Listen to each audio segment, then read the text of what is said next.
నేను అప్పుడప్పుడు అనుకుంటాను, వీళ్ళు 2 ఏళ్ళకో సినిమా 3 ఏళ్ళకో సినిమా తీస్తారు, ఏమిటి అని ఆలోచిస్తే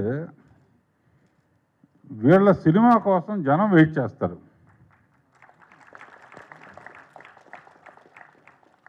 శేఖర్ సినిమా మోడీ గారితో కంపేర్ చేయొచ్చు. టీతో ప్రైమ్ మినిస్టర్ అయినట్టు కాఫీతో శేఖర్ కమ్ములు అయ్యాడు.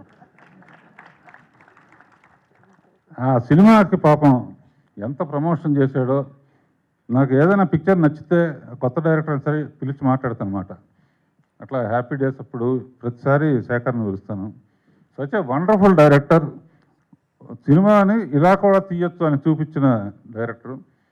అందునే పర్టికులర్గా వీళ్ళు 3 ఏళ్లకో సినిమా తీసినా కూడా శేఖర్ ఎప్పుడు తీస్తాడు సినిమా అనే ఆడియన్స్ కోట్ల మంది ఉండటం అనేది మీ అదృష్టం అమ్మా. నాలాగా ఫాలో అవ్వకండి. అలాగే మన అనిల్ కూడా